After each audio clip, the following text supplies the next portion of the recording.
have to really start with how fundamentally powerful culture is, all forms of culture, including visual art, music, language. We can rebuild buildings, we can rebuild bridges, we can rebuild schools, but if we do not incorporate our story, our art and our culture, our history. A cultural framework. The theme for our community is community, culture, and commerce. And that's not just what Ashé says, that's what everybody says. Part of the creative placemaking work is not about arts and culture on its own, but arts and culture as it is integrated in how we think of healthy communities. What's important to you? What's important to me? How might we use arts and culture to advance our joint missions?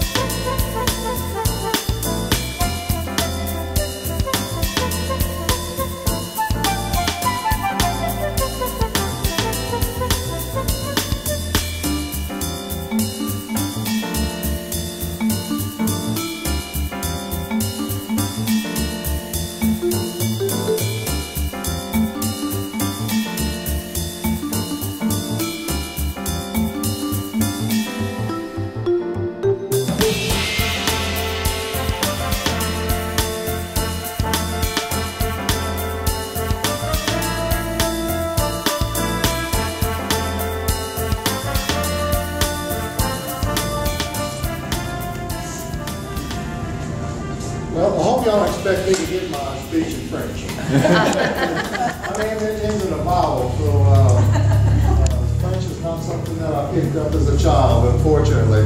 But bonjour et bienvenue for all of you that from out of town or welcome all of our out-of-town guests. I know many people here in the audience, but we have some special guests from around the state, around the New Orleans and big cities, and around the country. A lady here from Minnesota, right? And Haiti, wow, there we go, all right. Quebec.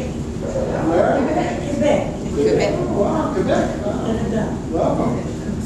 Welcome. You know, just want to, you picked a great time to be in South Louisiana, and especially Abbeville. I know some of you are all very proud of the communities that you're from, and we're certainly very proud of our French heritage that we have here in Abbeville. And you picked a great time of the year with the flowers all in bloom, and this particular day is a special day in Abbeville because it's the day of the Clean City Contest. So you're seeing Abbeville at its cleanest and finest today. Of all 365 days a year, this is probably the cleanest day of the year you're going to see it. So this is a good day to be in Abbeville, but we are very proud of our French heritage, as you all are. Abbeville goes all the way back to 1850. And our founding father was a gentleman, a Catholic priest, by the name of Antoine Maigret. And he was actually from Abbeville, France. He named Abbeville after his hometown of Abbeville, France. So from the very origin of Abbeville's history, we were established and created by our founding father, a French priest from Abbeville, France. And our culture is just like everyone else's. We have a lot of things that we're very proud of. Of course, we're proud of our food and our friendly atmosphere and our people here. And our music that we're so very proud of. We have famous people that we've honored that are from Abbeville. An example would be a gentleman by the name of Bobby Charles. He's a famous songwriter that goes back to Look, See You Later, Alligator, and a bunch of other songs. And we have another gentleman that we refer to as the godfather of swamp pop, which is Warren Storm, which of course was born and raised in Abbeville, and swamp pop has its origins in French music. And so there's a couple of musicians that go way back, that are very famous from Abbeville, and we also very proud to be the home of Hadacol, which Hadacol was established by Senator Cousin Dudley J. LeBlanc, who raised his family here and had this famous elixir called Hadacol, and he was known as one of the most famous Cajuns in the country. So we have rich and unique history with some of the people that I grew up knowing that go way back in the archives of Abbeville. And of course, more recent than that, there's several people in the audience today that are members of the Confrérie de l'Omelette Géant, which is the giant omelet celebration. Omelet people, raise your hands. All right, there we go. And the giant omelet celebration is, its origin also goes back to France, and it's something that we brought back to Abbeville because we wanted it to be part of our heritage and one of the things that we celebrate here in Abbeville. So we have great things that go back to our French heritage that we're very, very proud of. And again, appreciate y'all having this and allowing Abbeville to host this event here in our beautiful community, and I hope you enjoy your stay. So thank you all very much for being here, and have a good day.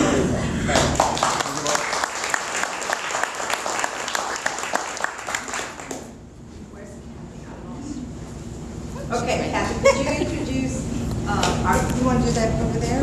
No, could you do that here, please? And then we'll reorder. I know many of you, Kathy Richard. People know me here in Abbeville from the Richard Sale Barn, but my day job is I'm the Healthcare Initiative Director for the Louisiana Cultural Economy Foundation based in New Orleans, offices in Lafayette. We help cultural workers throughout the state economically and physically to continue to do what they do, and that's be creative and give the economy, which we know Louisiana bases itself on, music, food, and other culinary and visual arts, performing arts traditions. It is those of you that are going to stay till tonight. My other hat is one of the founders with my husband John at the Richard Sale Barn tonight. So those of you that will not be able to come, I'll tell you. It was established in 1946. It's a third building, you'll see. It is the first barn in Louisiana to be put on the historical registry, and we're quite proud of that. It had cultural and historic significance at the time. People would gather to go to church, and they would gather at the sale barn. So that's how they would exchange stories and gossip and things like that. We'll have a performance there tonight, so we hope to see you there. If not, we will see you next time. It is my honor and privilege as the Cultural Economy Foundation to introduce Carol Bebelle, who is from the Ashé Cultural Center. Ashé is long established in New Orleans as, I would say, a cultural mecca. It in fact really is. I've been there many times. They embrace the community, the culture, and the economy, which embraces everything else, which is why she's here to speak to you today. They have commerce, culture, and community formula for strong wheat making, you see in the program. It is a discussion of how and why a formula that considers community, culture, and commerce as a great fertilizing agent for the neighborhood community and for family making, which is what we're here to discuss today. How can we embrace all those things to make an economic engine and a very vibrant community? So without further ado, Carol Bebelle.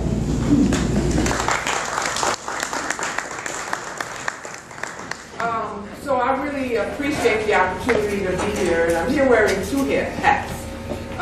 One, I'm the president of the Merchants and Business Association on West Castle Hill Boulevard, and that is the office that really is our engine around the work that we're doing on our cultural Main Street. And then, of course, in a second capacity, I'm here as the co-founder and executive director of the Ashé Cultural Arts Center. And the two things fit very neatly together because both of them are places where the community aspirations and hard work showed up in terms of the renaissance that's happened in Central City in New Orleans. And so I'll start with Central City. That Central City historically was a working class community, was a place where diversity existed. It was a place where some predominant themes of ethnicity showed up. It was a place where the Jewish community spent a very long time essentially becoming more mainstream in New Orleans, and it's a place where similar things happen for African Americans. And then about the 50s and the 60s, when the tension of race bubbled up in America, it bubbled up in New Orleans, and it bubbled up around what was then Dryden Street, because at that time it was called Riot Street. And so in a certain way, you could talk about Loretto Castle Haley Boulevard, previously known as Dryden Street, as a place that had a heyday. When we've talked with people who lived in and around Central City, they talk about a Saturday on that street where there were so many people walking up and down the sidewalk that kids used to have to walk in the gutter part of the street because there was no space on the sidewalk. And so I can hardly imagine that today, as we have really changed the landscape, and we're still working on getting the foot traffic back to the street. But that was the heyday, and then it fell into almost a period of skid row. And so I was talking to our host last night, and she was talking about how many churches owned property on the street. And part of it was because churches came there with their mission to reclaim people. There were sex workers, there were folks who were involved in drugs, in drug trafficking, and homelessness that essentially showed up after the heyday period passed and the tension of racism sent folks either uptown or to the suburbs, and that what was left were the 4 housing projects that there are in Central City, a very low and poor wealth community. Interestingly enough, the side part of the community is St. Charles Avenue, which is one of the places where we have the richest property and the richest people. So you would go in 2 or 3 blocks and you would have that front to Central City, and then you would get to the boulevard, and then as you went past that, you started seeing the decline in what the property looks like and the income, the economy that was there. All through, however, like the last 40 or 50 years, people were very clear about the memory that they had of that vibrant place where people who were different met and did their business. I mean, part of what African Americans remember Dryden Street for is that when we couldn't try on clothes on Canal Street, which was the big main street, when we were shopping with Jewish vendors, we could. And so that there was a kind of a modicum of consideration that was given. And then the African American community turned around and said, well, we're bringing you a lot of business and we're not seeing anybody that looks like us working for you. And a boycott was held. And so, but this was the times. The times were, people were taking assessment, people were building movements, and a lot of the civil rights movement happened in Central City. We are just getting past both Dr. King's birthday and the anniversary of his assassination. And SCLC was started in Central City. It wasn't started in Alabama or Atlanta. It was started, in fact, about 4 blocks away from the Ashé Cultural Arts Center at New Zion Baptist Church. The cultural arm of the civil rights movement was the Free Southern Theater, and that was on Dryden Street. And so this is a very rich community that is very embedded with people who are struggling in one way or the other. And one of the predominant things has been the pursuit of equity and justice. And that has been something that people they do not want to let go of. It's something that defines the community. It defines the people who are there. So we have the heyday, then we've got the skid row period here. And so what happens is that over this period, urban renewal and all of the various names that it shows up as has started to happen. At this point, I can tell you it's been 40 to 50 years and there are that many plans. There's a plan almost every year of one kind or another for that community, and the community had been consistent in what they wanted.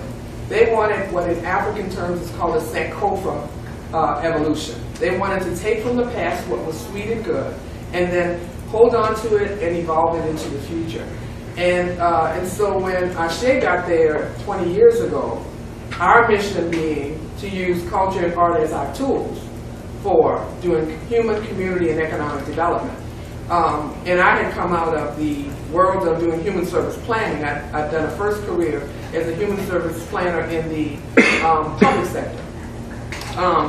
Before we just started like doing what we felt like doing, I said, guys, let's see what people want. You know, and so we started looking at the plans and they were consistent. They wanted to be certain that the culture was not going to be stripped, that this was not going to be a gentrified community that also displaced the people and the memory of the people and their culture. And that everybody that we were working with, for the most part, who was on the ground living there in one form or another, wanted that. And we happened to have a developer who essentially ascribed to those same rules. And with that, we kind of joined arms and aims and started on down the road. And so I'm going to pause for a moment, and I'm going to let you hear from our community in the film that essentially was sent in and was a part of what helped us to be identified as a national Main Street model. And I'm so proud today to be able to recognize our work together, our remaking in Central City, and the fact that that what we've done in terms of having a Main Street style that is not just commercial businesses for the most part, but is one that is made up of places that serve people, so nonprofits, as well as commercial businesses, and that is all framed inside of a cultural framework. The theme for our community is community, culture, and commerce. And that's not just what Ashé says, that's what everybody says. So we all are aiming in that way to meet those marks inside of the work that we do together. And with that, I'll let you look at the film, and then we'll come back and chat a little more.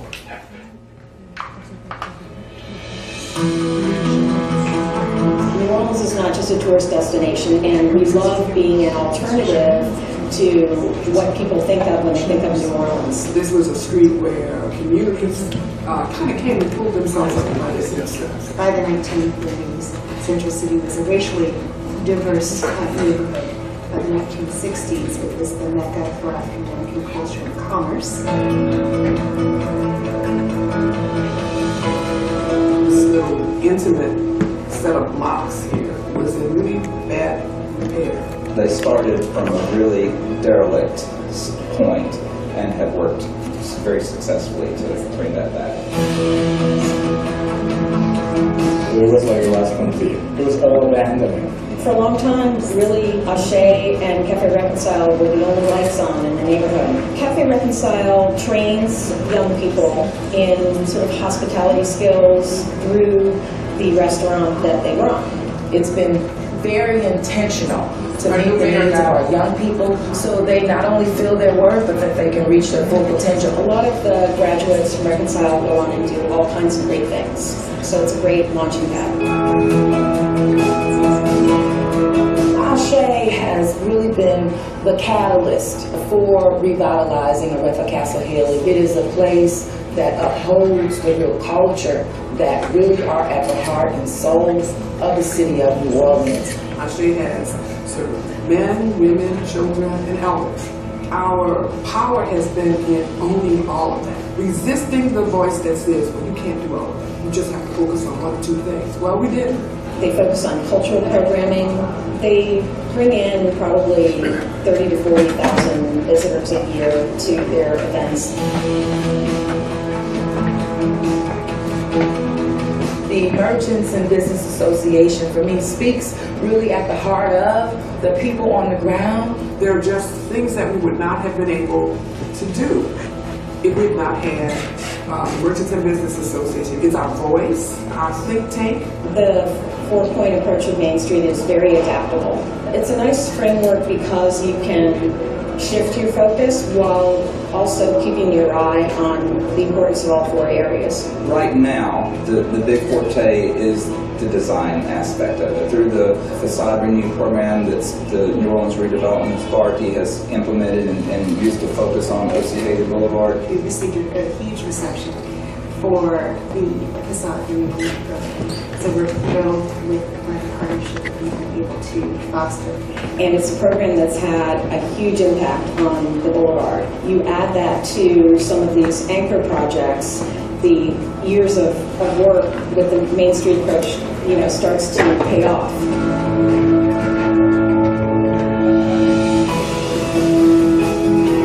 Over 100 years ago, the Myrtle Banks building started out as a school. Their largest single tenant right now is a market. gets back to the history of not only the school building itself and saving this important school building, but also the history of markets in the city of New Orleans, and in particular the market that was here on what was then called Dryden Street.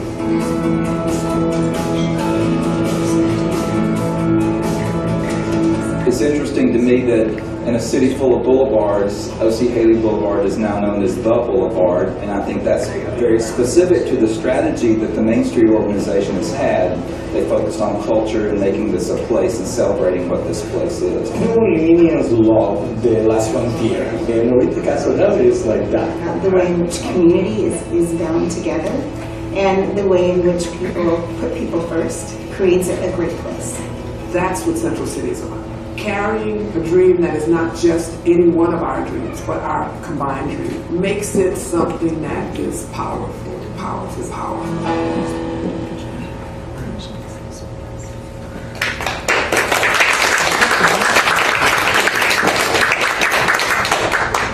Sometimes I feel like maybe you were asked what is the thing that we would need to do to move to fail. And so working together, we were able to do that. When Doug and I, Douglas Red was the co-founder, we sadly lost him in 2007.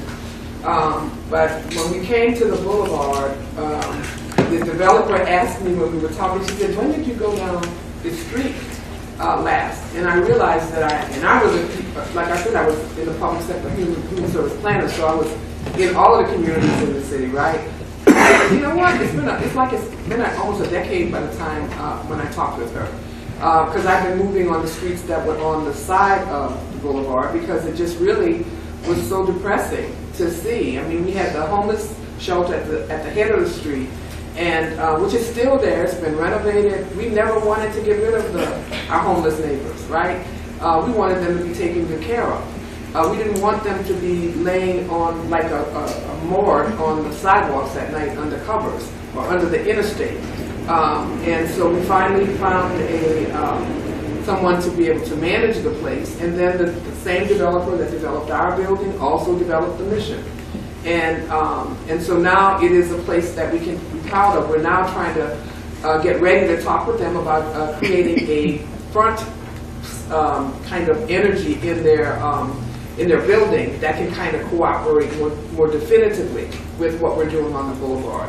So a good secondhand store, any of those kind of things could really work out there. And that's just been the way that we've not decided that anybody was someone that we could kick under the bus.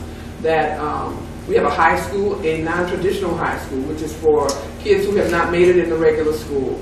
Often they have children, and so they're on their way to being adults. And so they bring a different kind of problem than kids. And so it brings a different kind, it's a kind of a culture clash. And so when a couple of folks started seeing the kids at the bus stops and were concerned because they were using language they didn't think was good for the boulevard and all, our answer wasn't to go to the school and say, tell the kids stop cussing. You know, our answer was to say, you know, let's bring the school to the meeting and let folks understand what they're attempting to do and see how they can help. And so we feel that the basic covenant that we all have all across this country is the one that's in the Declaration of Independence, in the preamble to the Constitution.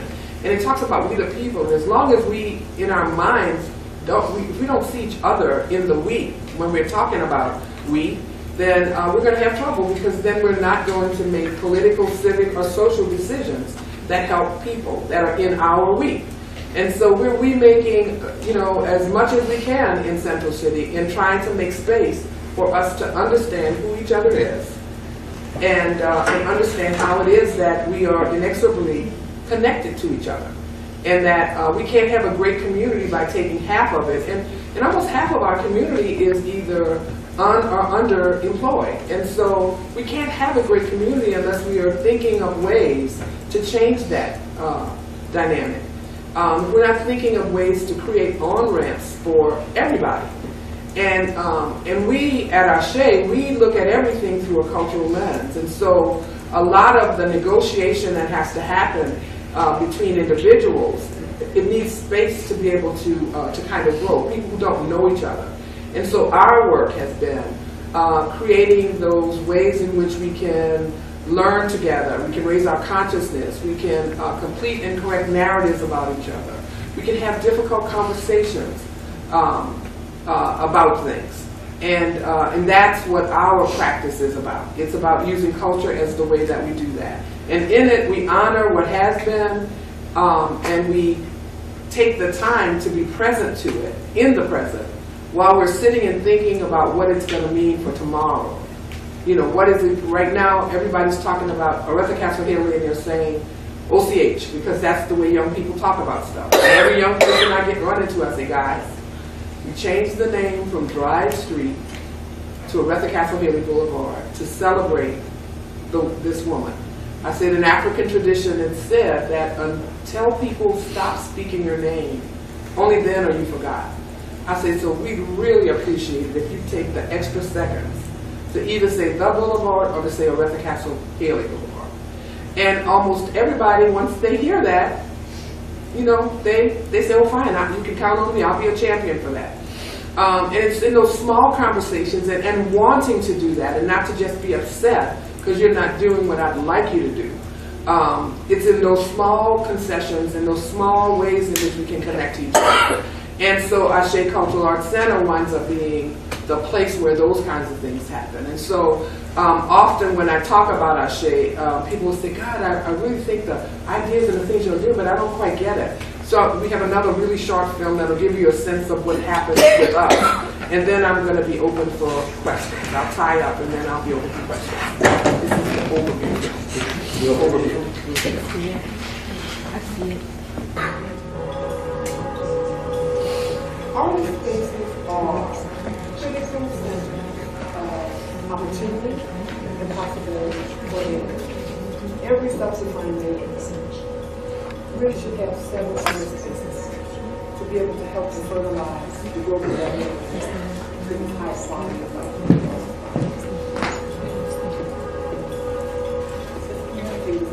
Pretty bad at one time, and Ashé was the first to move here, and it seemed like all of a sudden we had all these companies and artsy organizations opening up. I've watched it change. Blooming. Wow. The Ashé Cultural Arts Center is right there, right there. It is art central, it's culture central. They do theater, as well as visual arts, jewelry making, all those different things. The Kumba Institute, which is our cultural arts youth camp. We take ages 6 to 16. They do poetry classes, dance classes, African drumming classes. Ashé is a Yoruba word which means to make something happen, or so be it. So we couldn't just say amen. And I've just experienced so many times where Ashé has produced events where we've been involved with projects where just something magical and something very spiritual always happens. When they opened this space, it was like the only place like it in the whole city. I mean, you know, we have so much culture, but a lot of our culture doesn't have a place to reside. So this is like one of the first real cultural centers that was really being controlled by someone of African descent. We started producing and doing community art projects, and I must have spent half of my time trying to negotiate big bar and steel space. You know, a place to practice, a place to live, you know, a place to perform. One of my board members had always pointed out that, you know, all the things that we were doing were really great, but they were all in jeopardy if there wasn't a home in which we could do it. And that we just had to really think about how we were going to maintain a place for us to continue to do what we did. New Orleans is a cultural mecca. It's a city that is derived of a couple of things. Neighborhoods, culture. You know, and having this artist space, having those places to be able to mold the stuff that you learn from this high. All these kids that we have growing up in the neighborhoods, you know, they start playing tubas when they're 2 years old. They start learning how to be a Mardi Gras Indian, learn how to sew, doing poetry, doing music. So you gotta have a spot, but it will take that outlet and let it blossom. We need a space to go to be able to create work. With Ashé, they're kind of like facilitators for us to be able to create and then be able to do work in the community. You know, it's like they're that support system for the artists in the community. Since Katrina, it is very significant because culture comes here. Political meetings are held here. Whatever you can think of, whether it's dealt with culture, whether it's dealt with community, whether it's dealt with art, is housed here. I came back maybe about 2 weeks right after the storm. She was a place to find out everything that was going on, how you could get some aid. You just wanted to get some water. You just needed a place to come vent, talk to somebody.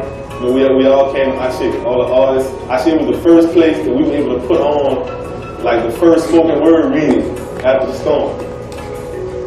And now you got a bunch of poets who didn't have a place to live. Now they living on top of Ashé. Now we have spaces where people can live. And we don't think that we only have a world that's just ours, that we only live in, but it is really a nice thing to be able to be in a world where there are people who find you the priority. And so that they're really trying to make things work all together for good for you as the artist, you as the culture bearer, you as the social activist that's in your community. My work with the senior citizens has been phenomenal. We go to them twice a week and we exercise with them, you know, get them moving, and we call it moving groove. So through dance and creative movement, we get them to do exercises. They always talk about, oh girl, I lost 5 pounds, or, oh girl, I can move my legs now, you know, because we push them. We use the opportunities to use the devices of culture, ritual, celebration, as ways of being able to fertilize, to build bridges, to otherwise support the progressive evolution of community and people in their own personal development. I just want us to be known out there, not just in New Orleans, not just in Louisiana, but out there, other parts of the United States. Let everybody know what we're doing, because we're making a difference here.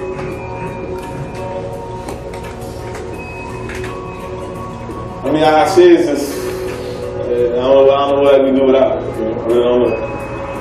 And it's beautiful. Look at this. Makes the block look so much better.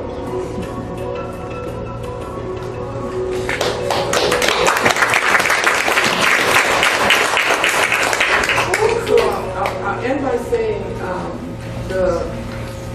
there's a history to creative placemaking that has kind of artists being the pioneers, and then they quote unquote fertilize the place, and then the developers move in, and then they commercialize the place, and then the artists have to leave, and then the cost of living there becomes too expensive for them or anyone like them to be able to live. And we've got to figure out how to stem that, you know, turn that tide around. In contemporary life, you know, artists are more than creators of products. They've been blessed with a capacity to see things different than us. And we need that in all of the problems that we're trying to solve in community. And so artists, you know, when I grew up, my teacher was around the corner. It's possible that the dentist or the dentist assistant would be across the street. Well, we don't live that way anymore. We live very class-like in our society. And so artists, however, don't. That an artist can spend their whole life living in a community if they've got what Maslow says we need, which is food, clothing, and shelter, security and belonging, then they can be working on the self-actualizing part. And so it is really critical for us to recognize that. It's critical for us as artists to also recognize that.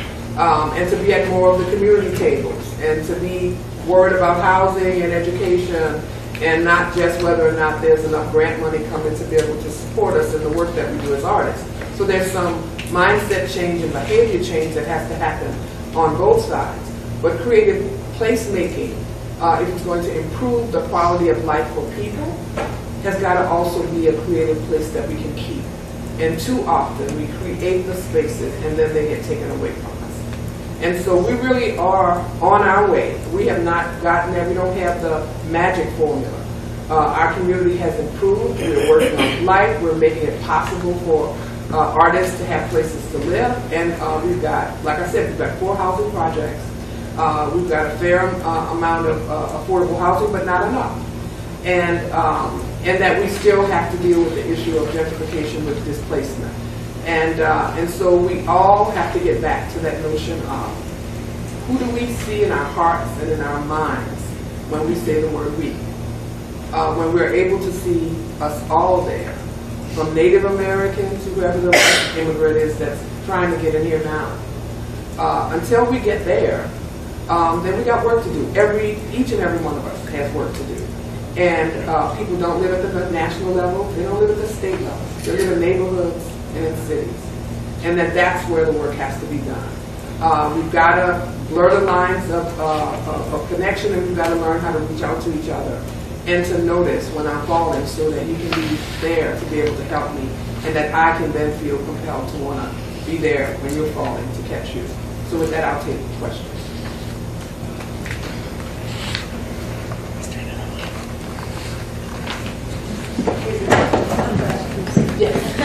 Okay, so you mentioned that you had some private developers that came in and assisted with the changes that took place on the boulevard. Did y'all use any kind of like traditional economic development, I'll call it carrots, to entice the private development, like new market tax credits, or? I'll tell you two things. One is that the developer was there before we were. The developer invited us in. Okay. The developer was a part of the bank's community reinvestment work. And when the bank she was working with no longer was going to be active in New Orleans, the new bank that came in and bought that bank out was using a smaller budget than the one she'd been working with previously, and she was committed to what it was that the bank was doing in community reinvestment. So she split off on her own. So she invited us, in fact, to the boulevard, and the properties that we currently own, we own because she gave us the opportunity to own them. I am not certain that someone else would have. And so some of it is, and there are these socially conscious developers that are developing. You have to find them. You got to figure out where they are and try to work with them. But to the second part of your question, indeed there were tax incentives. Our projects, in fact 2 or 3 of them were tax credit extended projects. And so that's a part of her financial strategy for doing the work. And I'm talking about a woman named Kathy Laborde, and she is now the CEO for a nonprofit that's called Gulf Coast Housing Partnership. And so they're doing projects in the Gulf Coast. Perfect. Thank you. Mm-hmm. Yes. So the commerce. Y'all can see me, I can't see y'all. The commerce and the shops that you've been able to bring in, have those sustained themselves over a long period of time? That's a good question too. That's a really good question too. So, community, culture, and commerce. Though we have the theme up there, we speak it all the time, like folks say the Lord's Prayer or the Pledge of Allegiance. Folks who have not been in community and in our community, they don't get it. And so we've had, right now I can speak about 3 businesses that just brought a boutique-style business to the street, didn't do the marketing work, didn't look around themselves, and made 6 months. Both of which did major renovations. Okay, one was a coffee shop that did coffee for $4, I think it was, a cup, with 70 elders living in an apartment above them, in apartments above them. And couldn't find a way to create a elders, whatever, because the elders are all retired. So the folks that could hang out at a coffee shop, and the folks that they really wanted are going to work in the morning and are not going to get back to them until probably in the evening and on the weekends. And so, in my mind, I would have had something for elders during the day, because that would have animated my space and possibly gotten other people coming in. They didn't see it that way, so they're gone. We had another restaurant that opened called Primitivo, which had this approach to food, which was pretty minimal and basic, a little bit expensive and pricey. 2 blocks from Houston's, where people will stand in line with a beeper for 45 minutes to get in. You would think that the menu would be one that could compete, so that people would say, "Oh, I'll go down to Francophonie." Didn't do that. Nor did they have on the menu things that would attract people who lived in the community. We've got 30 apartment dwellers above us in our apartments, They've got another 33 in the block after us. They've got an apartment complex with almost 200 behind us. So you would think that with that much concentrated, like cross the street, come to the restaurant, that you would think that they would come up with something different, but they didn't. And so it is, we tell everybody, it's a three-legged stool, and the commerce stool cannot stand unless you have done your cultural and your community work. And so places that have made it, or restaurants, we've got a Casa Borrega across the street, a Mexican restaurant and bar. They're still there, been there for years now. We've got, and I'm trying to think of the commercial spaces right now. We've got a restaurant, we have Copy Reconcile, which has a kind of a nonprofit body to it because it's a workforce development, youth development project. So we have a restaurant there, and we've got a thriving architect firm on the street. We've got a Bike Easy there. They fix bikes and stuff. And I'm trying to walk in my mind's eye here. And we've got a young man who just bought 2 parcels of property and doing something really exciting. Took a parking lot and turned it into a pop-up station. He's made these little small storefronts on there. They're portable, and so he's renting to entrepreneurs on a weekly basis, which really helps them to kind of get out and connect with people. And then he's bought another space that's down next to the new jazz market, and he's doing a similar kind of thing, and then kind of getting like a speakeasy in it. And so we really want authenticity on the street. That's the way it's been designed, to be a place that is authentic. And people who are not with us, who come in, who have a different idea about the direction they'd like to take it, the fact that it's close to St. Charles Avenue, and maybe St. Charles Avenue could spill over onto the boulevard and all, are just going to run into trouble. We try hard. We have a portfolio we give to people so they can know, who's in the neighborhood and what are the kinds of things that we're looking for. Joanna introduced herself as someone that works with me, but she's been the Main Street manager at one time, and she has a thriving a beauty business. She does natural hair, and she's a real estate agent. And so she wants to have. She had a place called Beauty on the Bayou, and now she's dreaming of Beauty on the Boulevard, and we wanted to have it because that's something that will be used by the folks there. We have a marketplace that came to that developed a school that we had, and again, didn't pay attention to the handwriting on the wall. And so they designed a marketplace that's beautiful. But the folks in the community, when they started installing things, they put the chandeliers up first. And they came out and said, well, obviously, this is not for us. And so they're working hard now to try to make up for the fact that they acted like they didn't want the people who were there, by virtue of what they looked like and what they were carrying in the store. And I've talked with them 10 to 12 times, and I told them, I said, guys, this is like picking the really sexy girl and getting disappointed, and then coming back to the handsome girl. I said, so you're in please, baby, please. You can't just make logical arguments now. You got to bend over backwards and do flips. Okay? I said, so just keep working at it. At some point, it's gonna, they'll believe you. So that, that's a long answer, but yeah, we still have a few spaces, and we have people who are doing like really interesting work, like institutes who bring their staff members and again help with the traffic on the street. Every once in a while, somebody will look at that. We currently have 2 properties across the street that are not developed yet. And we've had 2 or 3 folks to come, and we're trying to help with the affordable housing challenge. And so whatever we're doing, we're trying to figure out how to be able to get some people living there and also get some people working there. And so that's kind of the way we work, and we're just trying to stay connected. There was a time, I guess, up to about 5 to 7 years after the storm, where we had what we called a kitchen cabinet. And so every Tuesday morning, we were on a conference call with all the folks that were doing work kind of just checking in and saying what's going on with them. And it really helped with coordination and being able to make people aware of opportunities that they could be eligible for as well. And so it really is about focusing your energy on one, having a vision that's big enough to have everybody's dream in it, and two, working as hard to make your stuff come through as you are helping other people to hold up and to run forward, you know, with their dreams. And it really makes it, I mean, this is our 20th year, and I have to blink every time I speak it, because I can't believe that 20 years has passed by.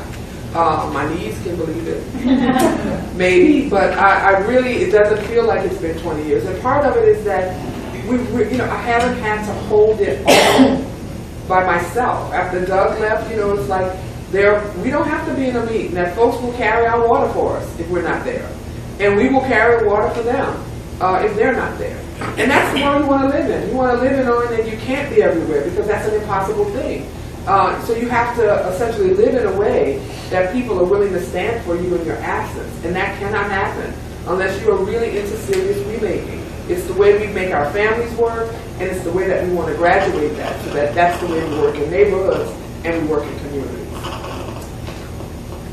You said that we own now a lot of the buildings. Does that mean Ashé owns? Ashé currently owns, the building that we are in had a history of being, there was one property that has been many things. But when it got developed, it was developed like a condo. So the downstairs was 2 separate properties. We have both of those. And then there were 30 properties upstairs, which were apartments.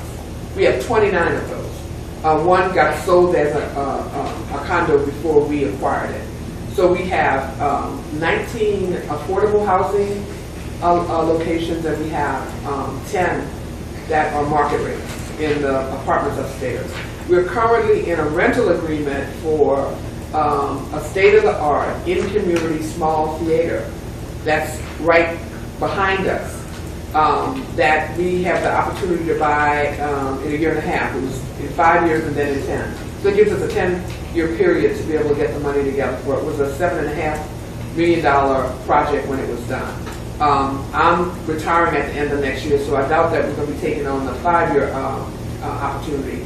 But the next leadership team should be looking at being able to acquire that as well. And then we've got 2 properties across the street that, as I said, are undeveloped. And we have another in-community cottage, which was to be the residence of our co-founder who passed away, and now has 3 apartments behind it that are affordable housing units. And so that our thinking there was simply that the boulevard is kind of like a big street, and to be able to have a way to be able to have a sense of what's happening in the community, you have to be there. And so that was Doug, and Doug loved living in community. So that's where he was living when he passed away. And so we've gone on to hold that as a kind of an artist in residence kind of place. But we were able to build 3 additional affordable housing units behind there. So we've acquired a reasonable amount of property, and we have it all pretty much all in commerce. So that's the other thing. Very much like what churches did when the Blight period began. They acquired property, and they had most of it and some of it in commerce. But the whole street at that point in time was in such great distress that there was a need for someone to come and stand for it, and the churches did. Not so much for the street, but for the people who were living on the street, literally. When we got there were benches up the street, and every night there were different people sleeping on them.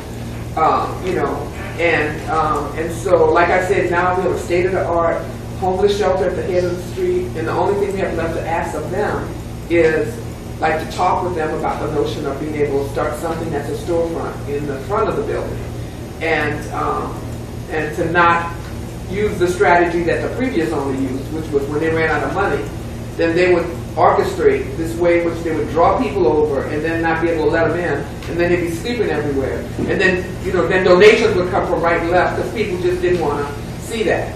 So, it's kind of like that. Anybody else? Gonna just be loud? Be loud. All right, so, God, I have so many questions for you.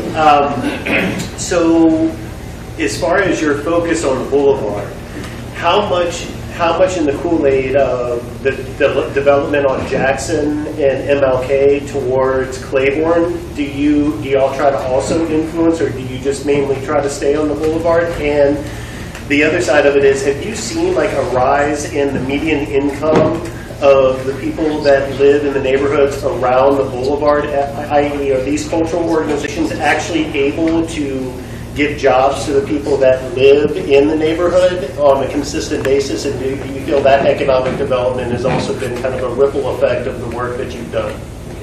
So the Merchants and Business Association was the engine that helped to make the streetscape happen. The streetscape started off as a $700,000 investment. When it ended, it was like at 1.5. And it went through many iterations. It's like, I think it was 9 years, and I said it was like a year for every month of pregnancy to be able to manage to get the streetscape done. And there was a lot of dickering and all that went on there. But all of that was maintained. That whole thing of pressing people to get back to you, answering their questions, calling a meeting so that the community can come together. That's what the Merchants and Business Association did. And so that was on the boulevard. Now we're doing a project similarly for the Hayden Plaza, or the Martin Luther King Plaza. That there's a sculpture by Frank Hayden, a major Louisiana visual artist. That's at the, and that's got an interesting story too about community culture and commerce to it. When the decision was, around the time we made the decision to name the street Martin Luther King Boulevard, the decision was made to put a piece of art there. I was working in the city at the time when my phone started ringing off the hook because they unveiled the sculpture and it was something that looked like an egg. And the community was insulted, okay? And so, of course, it was an interpretive piece, right? And, of course, it wouldn't have been a problem because Frank Hayden was trying to say something that was more than about the man, but about the man's vision and what he lived for and he eventually died for. But nobody had decided to make the community aware of that or prepared for it. So now we have these two sculptures. We have that one on Martin Luther King Boulevard and Aretha Castle Haley Boulevard.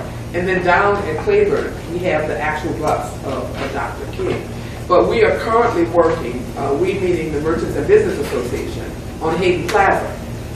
And so that is one of the big reasons why having the Merchants and Business Association is so important, is that when we're doing a collective project, that somebody's got to be responsible for making people accountable, like being able to answer the questions.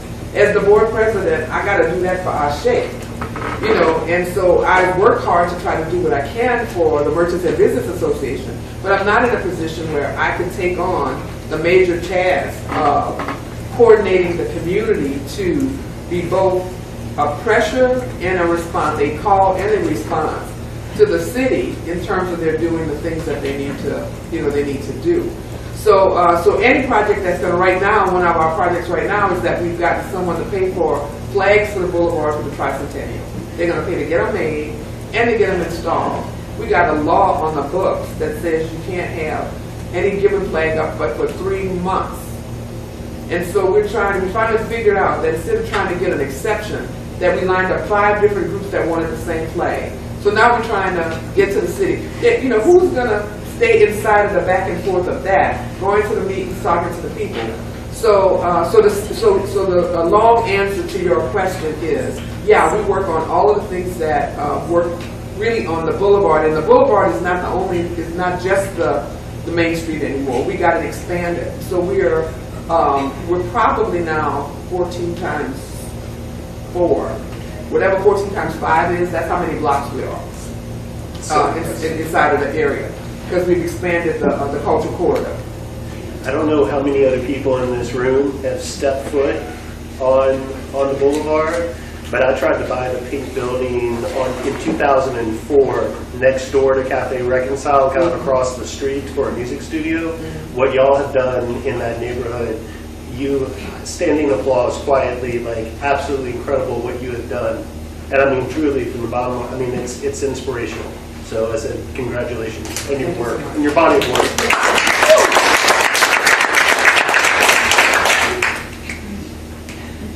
Speak up. You got something to say. Phoebe. Thank you. Phoebe? Is that you guys in front of me? Yeah. Okay. Hello.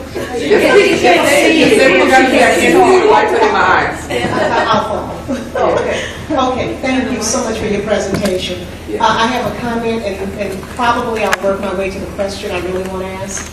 But I come from a community where we have, like a lot of communities in the Deep South, where we have a historically black district that was an economic engine for the black community pre-integration during the Jim Crow era.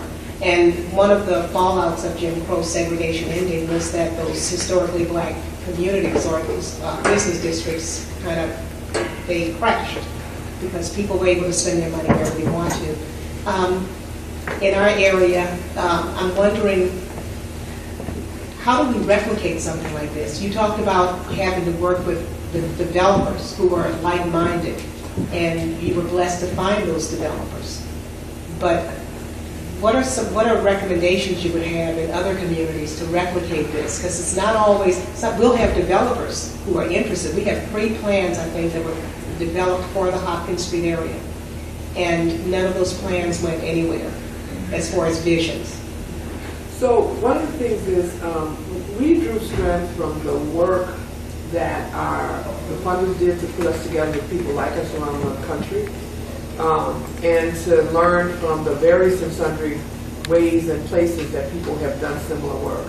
I think about Bill Strickland in Manchester Craft Guild in Philadelphia. I think about Vicky Takamama at Pai in Hawaii, or Rick Lowdown in Texas.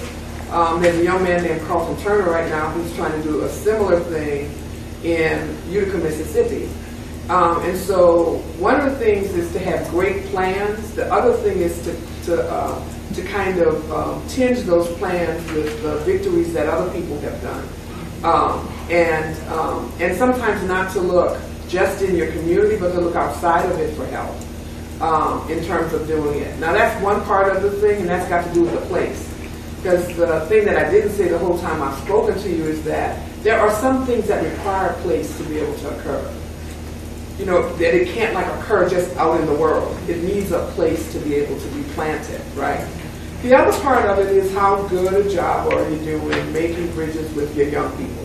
Young people are into brand and their own thing and their own business, and they're figuring out ways, like pop-up comes from them. You know, whoever thought of having a restaurant that you don't ever know where it's going to be, except it happens once a month, and then you sit down and you wait to hear when you're going to get the invitation to tell you where, and everybody's waiting with bated breath to go to the restaurant to eat.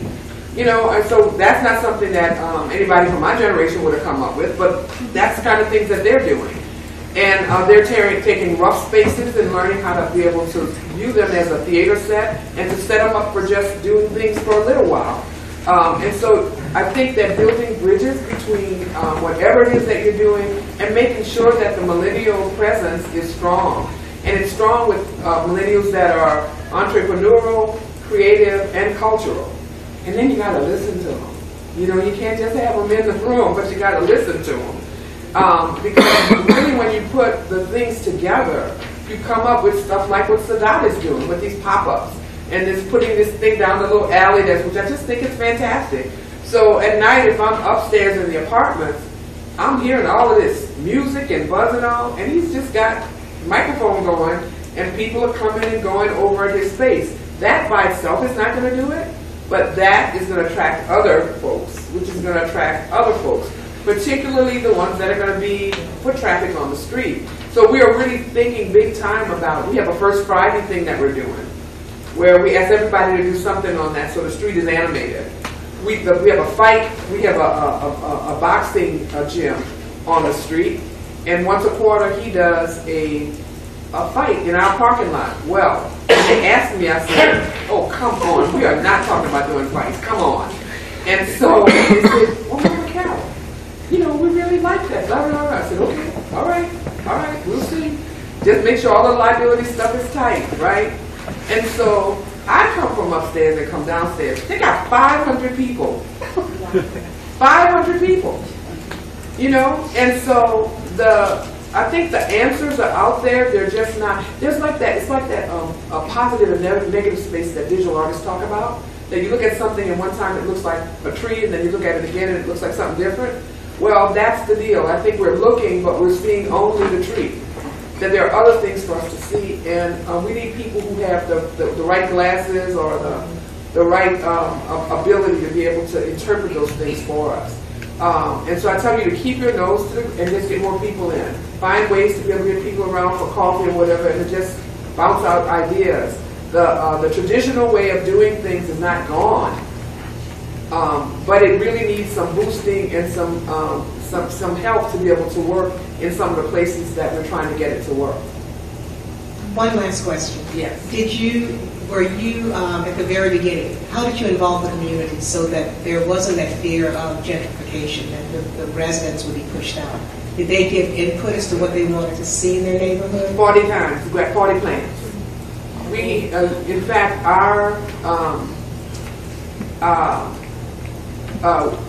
we used to meet every Monday with anybody who wanted to come from Mercer Business Association. So that was one of the things.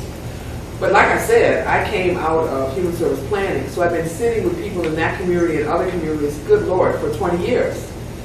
This particular community, I'm not kidding you, has 40 plans. Thousands of people from the community who have said over and over and over and over again what it is that they wanted. What my goddaughter's got available to be able to share with you is we have the Central City Manifesto. We have one. I don't know if I have enough for all of you, but we got about 30 or 40 of them here. And so the manifesto was kind of like the vision really expressed in terms of like what it is that the community wanted.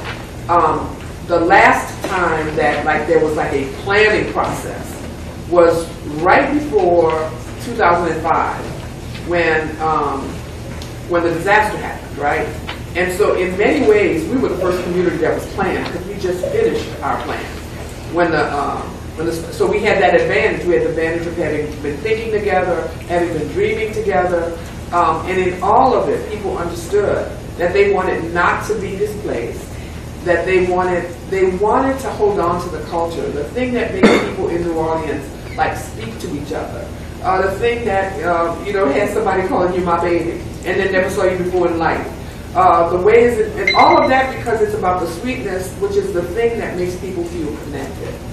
The language, the rhythm, the style of the community.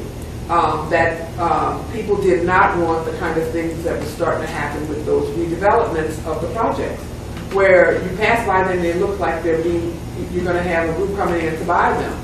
And I found out why. It's because folks can't sit on their porches. That's a part of the covenant that you sign, so that the kids can't be on the front porches.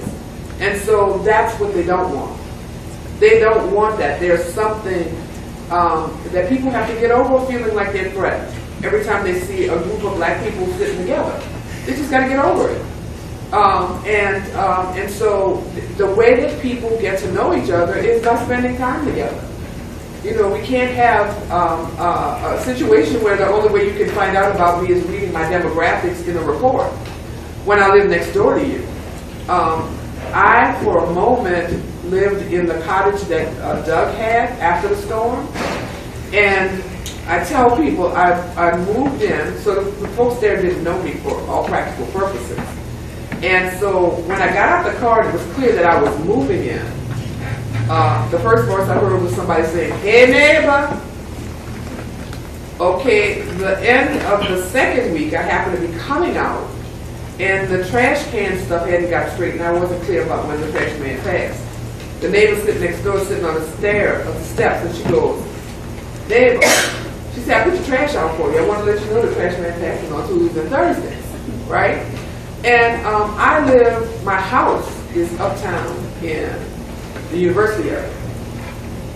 I've never had anybody in my block call me neighbor. Ain't nobody ever put my trash out. And so that's what people in Central City don't want to lose. They don't want to lose that. And they want to have a place at the table. They want the table to be welcoming to everybody. And they don't want these tables that they're not at, because when you're not at the table, you got to be concerned about whether you're on the menu. And so that is the desire that people kind of work from. And it's not easy to get.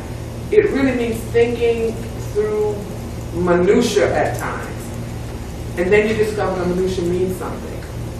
And some bodies have to be the ones to do it. Some bodies have to be the ones that are tasked with that for the community.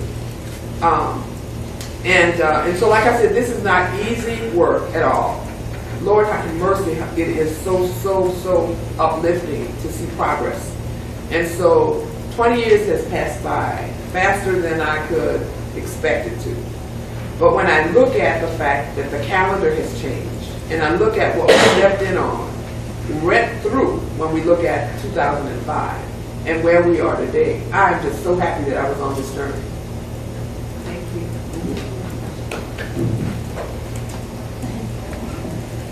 When you came into the area, was it a high crime area, and did the change that you put into place affect the crime in a positive way, or did the crime just move out? So, yes, we had made not the front page, one of the pages of the New York Times, so we definitely were there. And I'll tell you what, the thing about reputation is that it hangs. There still is crime problem in Central City. I'm not going to say that it's gone.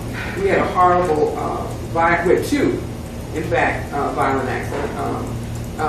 Big Red was a woman named Deborah Cotton who loved the street culture of New Orleans, so the second lines and Mardi Gras Indians and all. She got caught in a shootout that happened like 3 or 4 years ago, and we eventually lost her. She survived it, but 2 years of just more and more surgeries, and then we lost her about 1.5 years ago. And then about 2 weeks ago, there was a horrible murder in the community. So I'm not going to say that the trouble is gone. But what I will say is that reputation is really hard to get rid of. And so about 1.5 years ago, someone was reading in the paper, and they were reading about a robbery that occurred in a neighborhood near Central City. They didn't name the neighborhood. In a neighborhood near Central City. It happened to be the neighborhood that our new mayor is coming from, which is Broadmoor. That's where the crime occurred. But they didn't speak that. They spoke Central City because Central City could carry some more, bad reputation here. So what we've done, however, has made a difference. I will tell you that. I have spent days at times at Ashé when we were doing grant work. I have left, and that some of the big things that happened to us are we lost the copper out of our air conditioning because Spider-Man was stealing copper from everybody's air conditioning. And we didn't get to hear about it soon enough to do anything about securing our air conditioning. But again, that we're a close-knit community. I mean, the police meet with the community every week. You just got to go to meetings, And because we know each other and look out for each other, we had all of the lights on our parking lot to go out. And in that 1 week, there were 2 break-ins. So we went to Entergy, and we wrote the mayor, and we wrote our council person. And in a week's time, they put the lights up. Now we had never had any break-ins before then. So there's some things that happen because of serendipity. And then there's some things that happen because we still have some elements in the community that we want to get rid of. And then finally, there are things that happen because we live in an unequal society where people are living with less than they require for to live the lives that they need to. And that we haven't figured out how to understand that survival of the fittest is something that doesn't just work in the animal kingdom, it also works in the human kingdom. And so we've got to get a handle on the commitment that we have to the principles that the Constitution says, and it's life, liberty are big things, but Lord have mercy, the pursuit of happiness. Do you know what it means when you are free enough to just be pursuing happiness? And we're nowhere close for many, maybe even most of Americans. And in our unhappiness about our status, we forget about the issue of the man who had no shoes. And we don't feel a commitment to trying to catch them at least up to where we are while we're trying to get a little further. And I hope I don't fracture this when I try to say it, but I heard a Haitian quotation that has just been kind of quizzically inspiring to me, and I think it's Guémon, beyond mountains, there are more mountains. And that's what life is about, I think, is that by the time you get to where you thought you wanted to be, you don't want to be there anymore. You want to go somewhere else. And because everybody's on that journey, you know, and if you've been the place that somebody else is trying to go, then you ought to be available to help them to know how to get there, is what I think. And so community making, remaking, all of these are really important things. And it reminds me, and this will truly be my closing, it reminds me of a piece, an ancient piece of wisdom that was brought to music by Sweet Honey in the Rock. It's called Chinese Proverb. And it goes like this. When there's light in the soul, there is beauty in the person. When there's beauty in the person, there is harmony in the home. When there's harmony in the home, then there's honor in the nation. When there's honor in the nation, there'll be peace, peace in the world. Light, beauty, harmony, honor, and peace. Say with me. Light, beauty, harmony, honor,